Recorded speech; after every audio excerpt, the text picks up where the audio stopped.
Ropes Organization Walcott Foundation Indian Trust Special Coaching to 8th, 9th and 10th Classes Digital Virtual Learning Bangaru Palimani Rugangavar from Pedapunjani by Reddy Pulli Mandal. Chairman Dhanse Karan.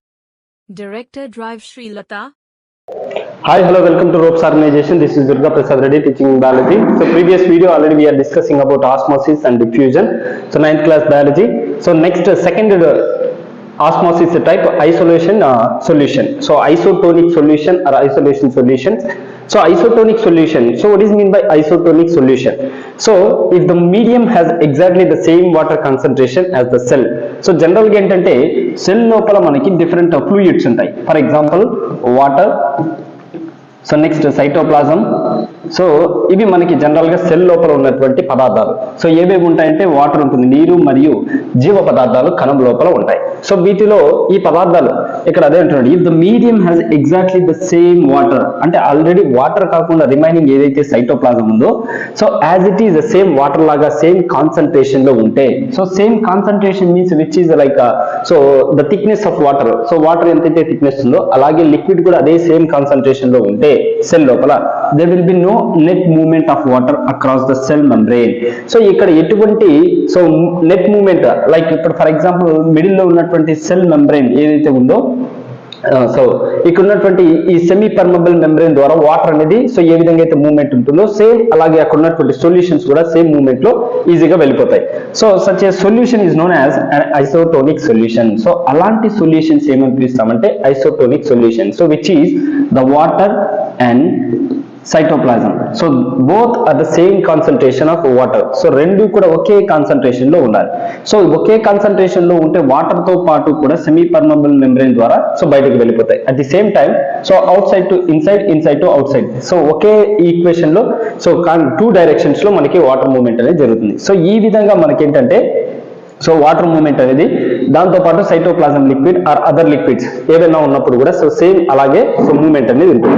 So దీన్ని మనం ఏమని పిలుస్తామంటే isotonic solution అంటాం. So water across the cell membrane in both direction. So at the same time water కూడా మనకి ఏంటంటే same water దాంతో పాటు ఏంటంటే లిక్విడ్స్ ఏవైతే సైటోప్లాజం లిక్విడ్స్ ఉన్నాయో సో రెండు లిక్విడ్స్ కూడా ఏంటంటే water across the cell membrane. So ఈ లోపల ఉన్నటువంటి సైటోప్లాజం లిక్విడ్స్ కావచ్చు లేదా వాటర్ కావచ్చు, సెల్ బయట ఉన్నటువంటి వాటర్ కావచ్చు, లిక్విడ్స్ కావచ్చు. సో సెల్ లోపల ఎంటర్ అయ్యేటప్పుడు సేమ్ మనకి ఏంటంటే వాటర్ కాన్సన్ట్రేషన్ ని కలిగి ఉండాలి. సో అలా ఉన్నప్పుడు మాత్రమే సెల్ మెంబ్రెయిన్ ద్వారా సేమ్ బోత్ డైరెక్షన్స్ లో మనకి మూవ్మెంట్స్ అనేవి ఉంటాయి. సో ఈ విధంగా మనకి మూవ్మెంట్ అయితే అలాంటి సొల్యూషన్స్ ఏమని పిలుస్తామంటే ఐసోటోనిక్ సొల్యూషన్స్ అంటాం. సో జనరల్ గా ఏంటంటే సో ఈ సొల్యూషన్స్ లో మనకి డిఫరెంట్ సైజెస్ ఉంటాయి. ఇప్పుడు ఫర్ ఎగ్జాంపుల్ వాటర్ ని తీసుకుంటే వాటర్ యొక్క అయాన్స్ డిఫరెంట్ సైజెస్ లో ఉంటాయి. సైటోప్లాజం లో మనకి so different types of solutions ఉంటాయి. వాటిలో ఉన్నటువంటి సెల్స్ యొక్క సైజెస్ డిఫరెంట్ సైజెస్ లో ఉంటాయి. సో అందుకే ఇక్కడ స్టార్టింగ్ లో మనం ఎగ్జాక్ట్లీ సేమ్ వాటర్ కాన్సన్ట్రేషన్ ఉన్నప్పుడు మాత్రమే మూవ్మెంట్ ఈజీగా సో ట్రావెల్ అవుతాయి. ఐ మీన్ అయాన్స్ కానీ లేకపోతే వాటర్ అయాన్స్ కానీ ఇవన్నీ నార్మల్ గా ట్రాన్స్పోర్ట్ అవుతాయి. సో ఇక్కడ మనకి డయాగ్రామ్ లో చూస్తే సో ఐసోటోనిక్ సొల్యూషన్ యొక్క నార్మల్ ట్రాన్స్పోర్టేషన్ ఎలా ఉంటుందంటే సో బయట ఉన్నటువంటి వాటర్ మాలిక్యూల్స్ సెల్స్ లోపలికి ఎంటర్ అవుతాయి. అట్ ది సేమ్ టైం లోపల ఉన్నటువంటి సో అయాన్స్ ఏవైతే ఉన్నాయో సొల్యూట్స్ అన్ని కూడా బయటికి నార్మల్ గా వెళ్ళిపోతాయి. సో ఇది ఎక్కువగా మనకి ఎక్కడ కనిపిస్తుంది అంటే బ్లడ్ ని ఎగ్జాంపుల్ గా తీసుకోవచ్చు ఐసోటోనిక్ సొల్యూషన్. సో బ్లడ్ లో ఎగ్జాంపుల్ గా తీసుకుంటే ఇప్పుడు ఫర్ ఎగ్జాంపుల్ బ్లడ్ లో మనకి ఏంటంటే సాల్ట్స్ ఉంటాయి, తర్వాత ఐరన్ మాలిక్యూల్స్ ఉంటాయి, దాంతో పాటు ఏంటంటే వాటర్ కంటెంట్ కూడా ఉంటుంది. సో ఇలాంటి వాటర్ కంటెంట్ దాంతో పాటు ఇక్కడ ఉన్నటువంటి సాల్ట్స్ ఇవన్నీ కూడా ఏంటంటే సో నార్మల్ గా బ్లడ్ సెల్స్ లో మనకి ఇలాంటి ఐసోటోనిక్ సొల్యూషన్స్ అనేవి చెప్తాయి. సో ఫస్ట్ వన్ వచ్చి హైపోటోనిక్ సొల్యూషన్, సెకండ్ వన్ వచ్చి ఐసోటోనిక్ సొల్యూషన్. సో దీని తర్వాత నెక్స్ట్ వన్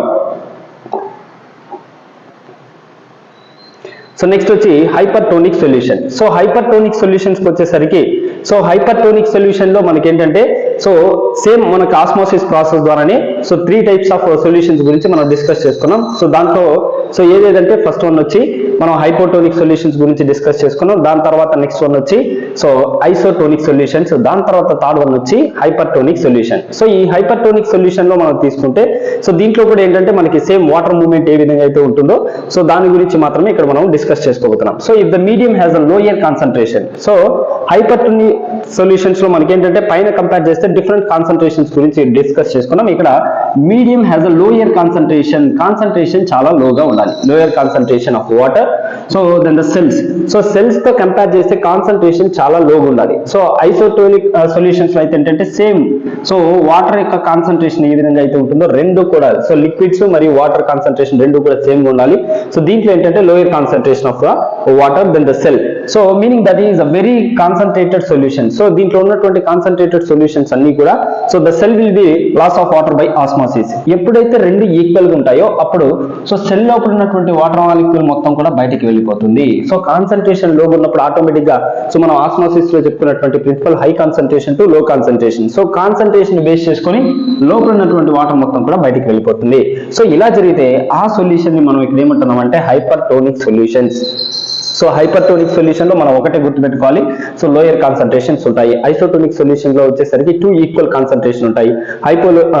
హైపోటోనిక్ సొల్యూషన్స్ లో మనకి ఏంటంటే హై కాన్సన్ట్రేషన్ ఉంటాయి. సో ఈ 3 కాన్సన్ట్రేషన్ బేస్ చేసుకొని ఆస్మోసిస్ ప్రిన్సిపల్ లో 3 టైప్స్ ఉన్నాయి. సో హైపోటోనిక్ సొల్యూషన్, నెక్స్ట్ వచ్చి ఐసోటోనిక్ సొల్యూషన్, నెక్స్ట్ వచ్చి హైపర్టోనిక్ సొల్యూషన్. సో దీంట్లో మనకి ఏంటంటే, so again water across the cell membrane in both directions. So ఎప్పుడైతే ఇలా కాన్సన్ట్రేషన్ చేంజ్ అవుతుందో మళ్ళీ అబ్జార్ప్షన్ ప్రాసెస్ జరిగినప్పుడు సేమ్ డైరెక్షన్స్ లో, సో ఇక్కడ చూడండి ఆరో మార్క్స్ రెండు కూడా పైకే ఉన్నాయి, సేమ్ డైరెక్షన్స్ లో మనకి ఏంటంటే వాటర్ మూవ్మెంట్స్ అనేవి ఉంటాయి.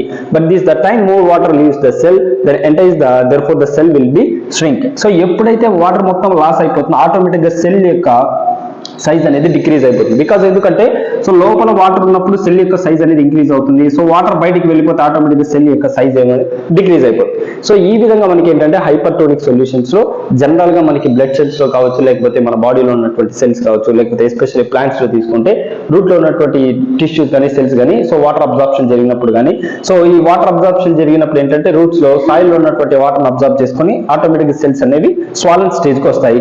సో అక్కడ ఉన్నటువంటి రూట్స్ లో నుంచి, ఫర్ ఎగ్జాంపుల్ ప్లాంట్ లో మనకి సో రూట్స్ లో వాటర్ అబ్జార్ప్షన్ జరిగినప్పుడు, సో సాయిల్ లో నుంచి వాటర్ రూట్స్ లోకి ఎంటర్ అయిన తర్వాత రూట్స్ లో ఉన్నటువంటి వాటర్ అంతా కూడా షూట్ పార్ట్ కి ట్రాన్స్పోర్ట్ అవుతుంది. సో ట్రాన్స్పోర్ట్ అయినప్పుడు ఆటోమేటిక్ గా ఇక్కడ సెల్ లో సైజెస్ లో డిఫరెంట్ సైజెస్ అనేవి మారుతూ ఉంటాయి.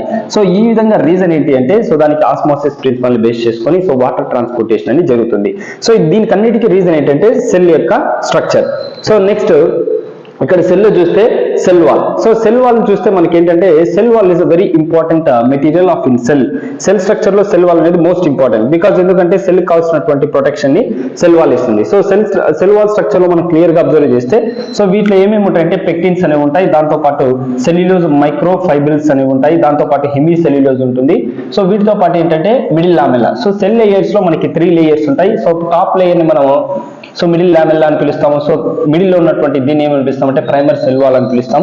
నెక్స్ట్ కింద ఉన్నటువంటి ఈ పార్ట్ ని ఏమంటామంటే సో ప్లాస్మా లేదా సెల్ మెంబ్రేన్ అని పిలుస్తాం. సో దీంట్లో మనం క్లియర్ గా అబ్జర్వ్ చేస్తే cell wall founded in a plant cell out side of the plasma membrane. So plasma membrane ఇది అనుకుంటే దానికి అవుట్ సైడ్ ఉన్నటువంటి లేయర్ ని, సో దీన్ని ఏమని పిలుస్తాం అంటే సెల్ వాల్ అంటాం. సో సెల్ వాల్ ఎస్పెషల్లీ వేట్లో ఉంటాయంటే ప్లాంట్స్ లో ఎక్కువగా మనకి సెల్ వాల్ అనేది కనిపిస్తుంది. సో దీంట్లో ఏంటంటే so it's rigid covering, so made up of cellulose which is a complex substances is providing structural support of the plant.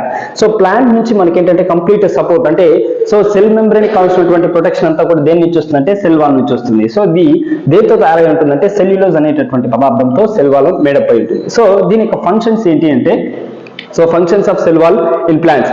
So రెండోది మెకానికల్ స్ట్రెంత్. సో ప్లాంట్ కి కావాల్సినటువంటి మెకానికల్ స్ట్రెంత్ ఇస్తుంది. At the same time so food receivers, so ఇక్కడ ఏంటంటే food ని receive చేసుకుంటుంది. I mean at the same time water transportation లో కూడా యూజ్ అవుతుంది. So maintain the shape of the cell, అంటే ఒక ప్రాపర్ షేప్ లో సో సెల్ ఉండడానికి సెల్ వాల్ అనేది యూజ్ అవుతుంది. సో ఫర్ ఎగ్జాంపుల్ ఎక్కువ వాటర్ అబ్జర్వ్ చేసుకున్నప్పుడు సెల్ వాల్ అనేది బ్రేక్ డౌన్ కాకుండా సో సెల్ వాల్ ప్రొటెక్ట్ చేస్తూ ఉంటుంది. నెక్స్ట్ వచ్చేసరికి regulates the intercellular transport. So లోపల జరిగేటటువంటి ఫర్ ఎగ్జాంపుల్ లోపల మనకి ఏంటంటే స్టెమ్ లో తీసుకుంటే లోపల జైలం టిష్యూస్ ఉంటాయి, అలాగే ఫ్లోయం టిష్యూస్ ఉంటాయి. సో వీటి ట్రాన్స్పోర్టేషన్ లో కావాల్సినటువంటి సో సపోర్ట్ ని సెల్ వాల్ ఇస్తుంది. So next regulates the expansion of the cell. So cells expansion కావాల్సినటువంటి స్ట్రెంత్ ని కూడా సెల్ వాల్ ప్రొవైడ్ చేస్తుంది. So next provides protection against the pathogens. ఎప్పుడైతే ఇప్పుడు for example cell wall protection లేకపోతే plasma membrane లోనికి insects కానీ లేదా పాథోజన్స్ కానీ ఈజీగా ఎంటర్ అయిపోతాయి. సో ఇలా ఎంటర్ అయితే ప్లాంట్ అనేది డ్యామేజ్ అవుతుంది. సో వాటి నుంచి కావాల్సిన ప్రొటెక్షన్ ఇస్తుంది. సో ఇది మనకి ఏంటంటే ఆస్మోసిస్ లో ఉన్నటువంటి 3 టైప్స్. నెక్స్ట్ వచ్చి సెల్ వాల్ కి సంబంధించి. సో దీంట్లో మీకు ఏదైనా డౌట్స్ అనిపిస్తే కామెంట్ బాక్స్ లో కామెంట్ చేయండి. థ్యాంక్ యూ అన్న.